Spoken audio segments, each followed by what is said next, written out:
ఎక్కడ చూసిన యుద్ధ పోరాటాలు, భయంకరమైనటువంటి పరిస్థితులు చోటు చేసుకుంటా ఉన్నాయి.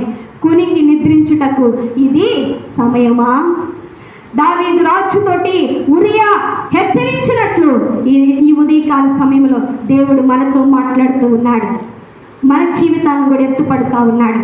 నిద్రపోవడానికి సమయం కాదు, బరీగా తినడానికి ఇది సమయం కాదు. ప్రియ దేవుని బిడ్డలారా, సుఖించడానికి ఇది సమయం కాదు. దేవుని కోసం ఖర్చు అయిపోయే వారిగా ఉండాలి. ఒక ఆత్మను రక్షించడం కొరకు దేవుని సన్నిధిలో పాటుపడే వారిగా ఉండాలి. సైతానుకు కొంచెమే సమయం ఉండగా వాడంటండి 24 hours రిస్క్ చేసుకొని తన జీవితంలో పోరాడుతూ ఉన్నాడంట. ఎవరిని పడేయాలా, ఎవరిని పాపంలో పడేయాలా, ఎవరిని ఈడ్చుకెళ్ళాలా, ఎవరిని బంధించాలా, ఎవరిని మోసం చేయాలా, ఎవరిని భయంకరంగా హింసించాలి, రోగ